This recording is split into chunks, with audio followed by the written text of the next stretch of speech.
Chapter 1: The Blueprint of Fear. Welcome to Synapse Daily. Imagine a room with no corners. The walls bleed a sickly green. Fluorescent lights hum at low frequencies. This was not an accident. It was a cold, calculated design. The CIA wanted to break human minds. They used bricks and mortar as tools. Architecture became a silent, heavy weapon. Welcome to MKUltra Subproject 154. The year was 1960. The goal was total human control. Can a building erase your soul? How do shadows trigger primal terror? We dive deep into the void today. The blueprint was a psychological trap. Engineers mapped the geometry of madness. They studied how spaces crush spirits. Privacy was the first casualty here. Every single inch had a dark purpose. They manipulated depth and spatial perception. The air felt heavy and thick. Sound traveled in strange, jagged patterns. They built psychological labyrinths for humans. Why did they target the subconscious? The drafty halls whispered dark secrets. Logic was discarded at the heavy door. The room was a mental cage. Physical space dictates your internal reality. The agency knew this hidden truth well. They transformed offices into torture chambers. Concrete was used to induce deep panic. Steel beams echoed with invisible screams. The structure itself was an interrogator. No windows allowed the sun inside. Time stopped within these gray walls. Subjects lost track of the outside world. The ceiling felt lower every single hour. Was the room actually shrinking? Or was the mind just failing? Despair was built into the foundation. Every tile was a calculated risk. The floor vibrated with low-level dread. The door had no inside handle. You were a prisoner of geometry. This is the story of Subproject 154. Let us explore the architecture of fear. Chapter 2: The Architect of Shadows. Meet the men behind the curtain. They were not just common spies. They were elite behavioral scientists. They understood the human nervous system. Space affects the brain in secret ways. The CIA hired the best designers. They gave them a dark mission. Create a space that removes identity. Strip the subject of all basic comfort. The architects used light as a scalpel. They used shadows as a heavy shroud. They studied the impact of sharp angles. Right angles cause the brain to alert. Curves can lead to soft confusion. The scientists tested these theories on people. Unsuspecting victims walked into these traps. The walls were painted with psychological triggers. They used shades of gray and brown. These colors drain the human will.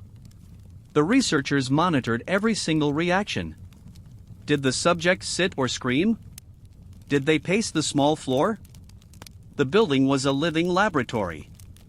It breathed with the rhythm of fear. The architects ignored all ethical codes. They focused only on the final result. The result was a shattered human ego. Could a hallway induce a stroke? Could a staircase cause a breakdown? The blueprints show hidden observation decks. Spies watched from behind the plaster. They took notes on every sob. They measured the sweat on brows. Humanity was removed from the drafting table. The compass and ruler were weapons. This was the dark side of design. Beauty was replaced by tactical utility. The structure served the secret state. Nature was locked out of the sight. Only the artificial remained in sight. This was the ultimate control room. Chapter 3: The Sterile Nightmare. Think of a standard hospital ward. Now, strip away all warm comfort. Add mirrors that distort your face. Install floors that tilt slightly downward. The subjects felt a constant vertigo. Balance is tied to mental stability. When the floor moves, reality shatters. The CIA knew this physiological fact. They engineered environments to induce nausea. Constant physical unease breeds mental submission. What happens when your eyes lie? The brain struggles to find level. In this space, you are lost. There is no up or down. Only the cold, sterile grip of design. The surfaces were hard and reflective. The glare caused constant eye strain. Shadows moved where they should not. The brain tried to correct the image. This constant effort caused massive fatigue. A tired mind is easily manipulated. The CIA exploited this biological glitch. They used visual noise to confuse. Patterns on the floor swam like snakes. Subjects became dizzy within seconds. They reached for walls that were slick. The sense of touch was also betrayed. Cold metal met the warm skin. Plastic chairs were designed for pain. You could never find a relaxed pose. The room forced the body to ache. Muscle tension leads to mental stress.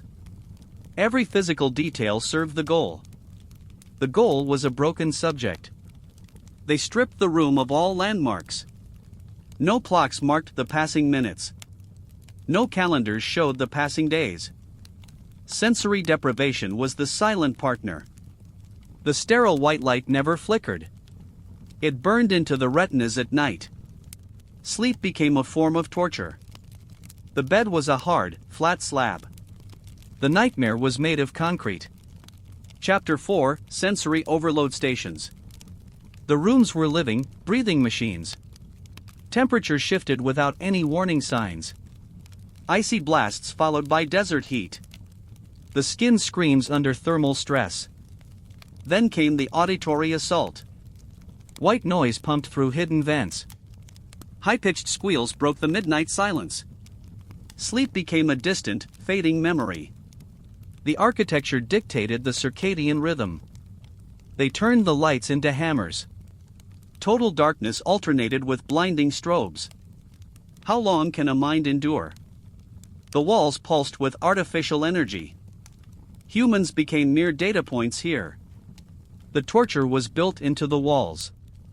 Static electricity made hair stand up. The air smelled of ozone and bleach. Odors were used to trigger bad memories. Rotting meat or burning rubber scents. The olfactory system is linked to emotion.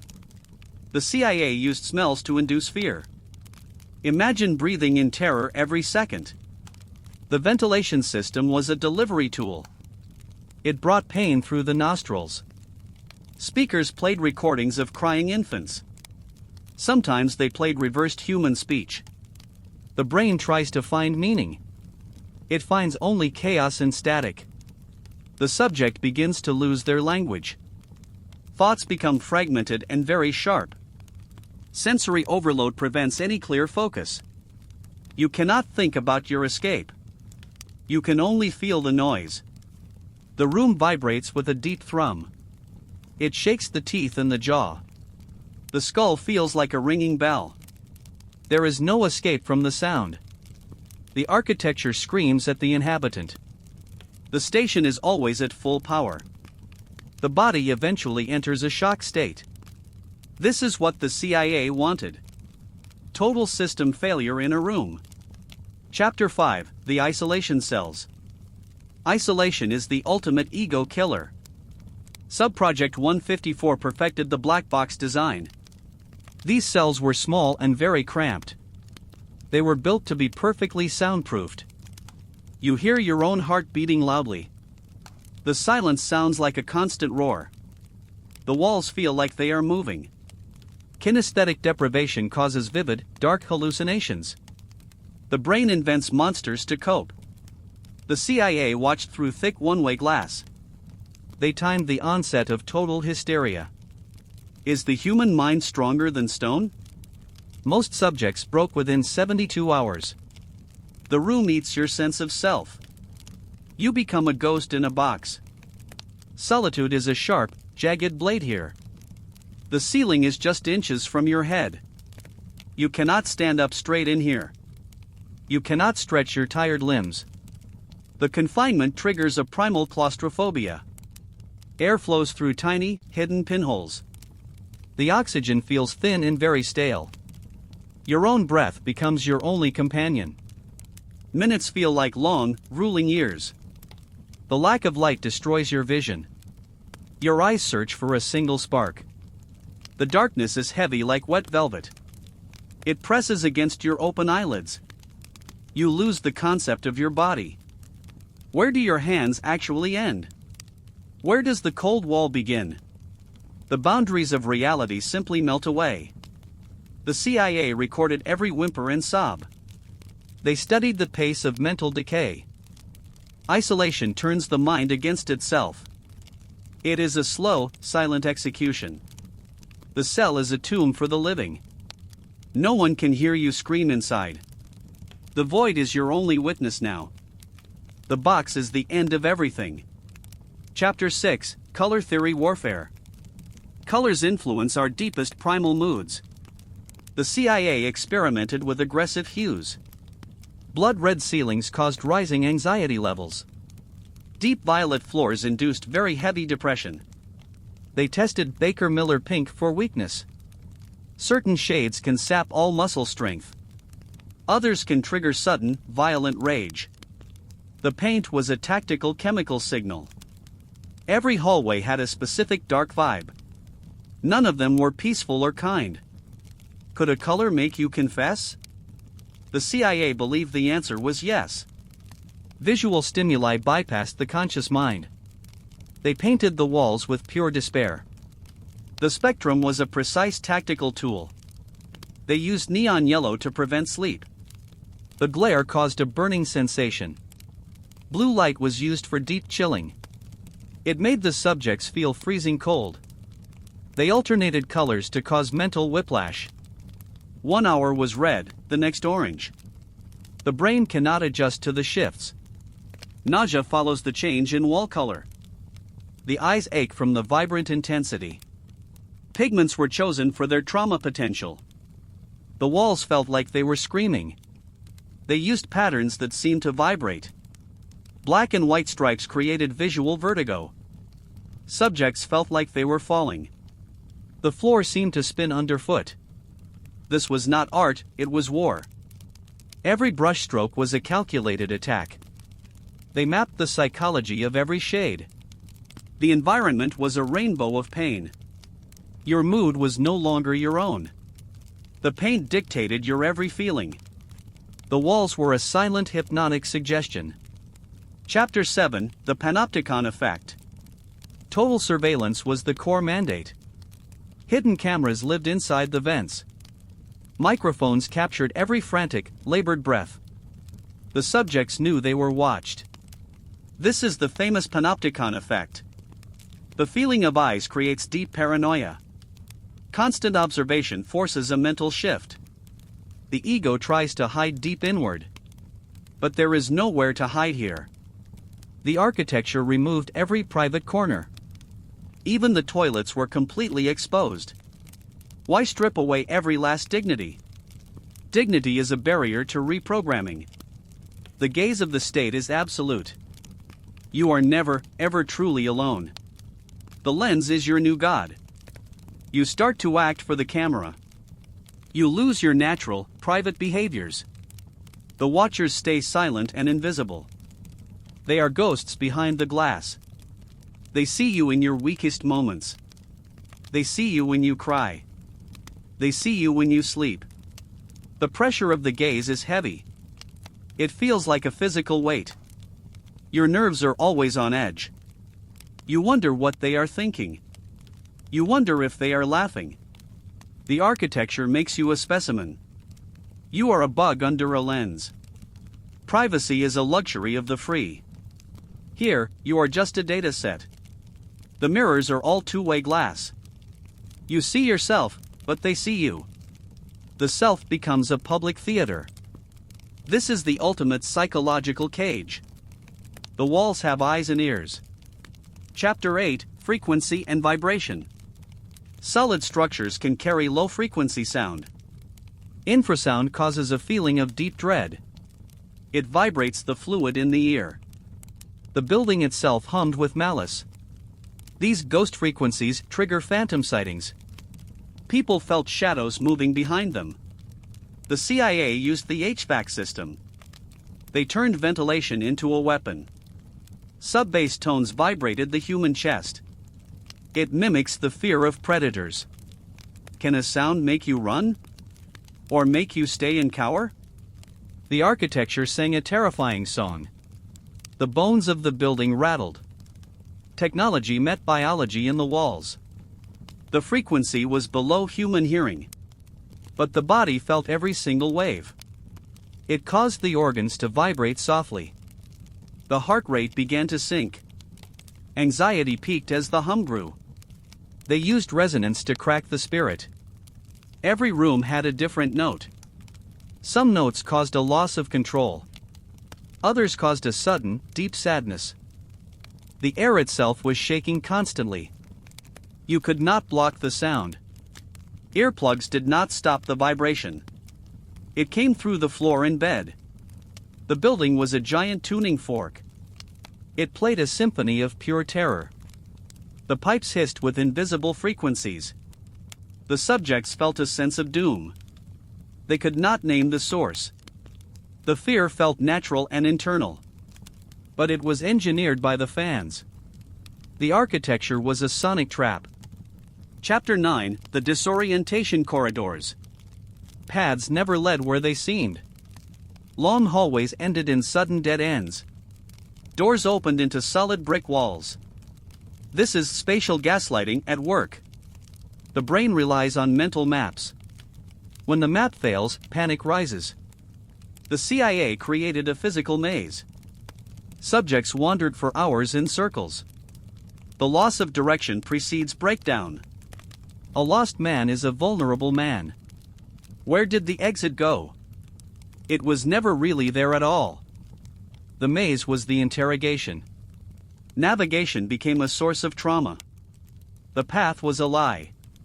They built hallways with false perspectives. One end was wider than the other. This creates a sense of unnatural distance. The brain struggles to calculate the walk. A few steps feel like miles. The walls were angled slightly inward. This makes the ceiling look like it falls. You feel crushed by the long corridor. Shadows were painted onto the floor. They looked like pits or holes. Subjects would jump over thin air. The CIA laughed behind the glass. They watched the victims lose their balance. When you cannot trust your feet, you break. Trust is the first thing to die. The architecture was a cruel trickster. Every turn was a new disappointment. There was no logical flow here. It was a forest made of concrete. You are a mouse in a box. The exits were hidden behind mirrors.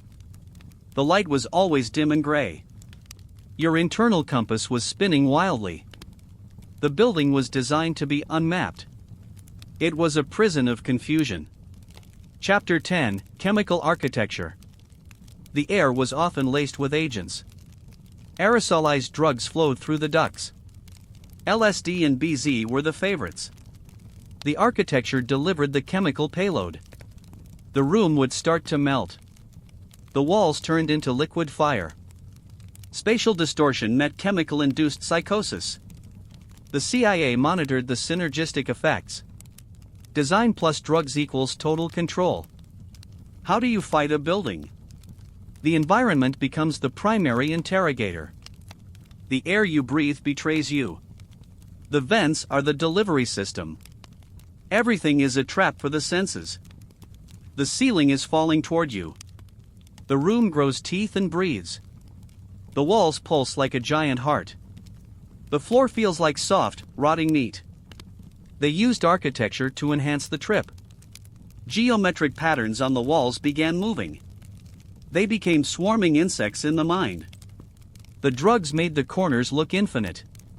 The CIA timed the dosage perfectly. They wanted the environment to be alive. A chair was no longer a chair. It was a monster waiting to strike. The light became a piercing, physical needle. The architecture guided the hallucination. It forced the mind into dark places. There was no safe place to look. The very air carried the poison. Your lungs were part of the experiment. The ventilation system was a hidden hand. It pushed the chemicals into your soul. You were drowning in the atmosphere. The room was the drug. The drug was the room. Chapter 11: The Ethics of Design. Who were the architects who agreed? They were professionals with high clearances. They sold their skills to the state. The ethics of defensive design blurred. They turned a creative craft into murder. Building for life became building for ruin. The documents remain mostly redacted today. Subproject 154 is a dark footnote. But the lessons learned didn't vanish. They influenced modern high-security prison design. Is your office built for control? The line between safety and suppression. We must question the spaces we inhabit. Form follows function, the saying goes. What if the function is pain? Architects usually swear to protect life. These men chose to destroy it. They designed bathrooms that induced fear. They created bedrooms that prevented rest. The blueprints were signed with secret blood. The CIA paid them very well. They traded their souls for government grants. The legacy of this work is everywhere. Look at the harsh lights in subways. Notice the uncomfortable benches in parks. This is hostile architecture at play. It started in the MKUltra labs. It was refined in secret basement rooms. The science of discomfort is very old. But the CIA made it a formal study. They mapped the breaking point of man. They used the ruler to measure agony. Is it wrong to build a cage? What if the cage is a building? The moral void is quite deep. The walls are silent, but they judge. Chapter 12: Legacy of the Walls. The project officially ended in the 70s. The CIA claimed it was a failure. Records were burned in the 1973 purge. But survivors tell a different story. The trauma was etched into their skin. Some never recovered their sense of space. They feel trapped in open fields. They fear corners and certain light. The architecture of USA left scars. It proved that space dictates our sanity. What did the government truly learn? They learned how to build hell. The blueprints may be hidden away. But the psychological ghosts still linger. The walls remember everything they saw. The test sites were later demolished. The rubble was buried in secret spots. But the data survived the fire. The lessons were passed to the military.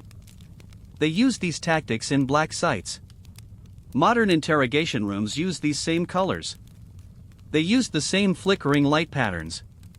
The architecture of USA is alive. It lives in the shadows of power. The victims were never given names. They are numbers in a burnt ledger. But their fear shaped the modern world. We live in the shadow of 1960. The experiments were a success for them. They mastered the art of the box. They learned to weaponize the horizon. The legacy is one of cold stone. It is the silence of the grave. The walls are still talking to us. We just have to listen closely. Chapter 13: The Modern Shadow. We live in a world of nudge. Architecture still influences our daily choices. Airport terminals keep us moving fast. Malls are designed to make us linger. It is the soft version of MKUltra. The tools are more subtle now. Lighting, scent, and flow are optimized. Data drives every single new construction. The CIA's ghost lives in the mall. Is our freedom just a design? We are shaped by our containers. Synapse Daily thanks you for listening. Look closely at your own walls tonight. Are they protecting you or watching? Sleep well, if you still can. The geometry of your home might be a script. The angles of your city could be a cage. You think you are free to walk. But the path was drawn by others. The lights tell you when to wake. The walls tell you when to hide. The legacy of Subproject 154 is not over. It just changed its face for the public. We are all subjects in a larger room. The blueprint is still being written. Thank you for joining our dark journey. Stay curious. Stay alert. And always watch the corners.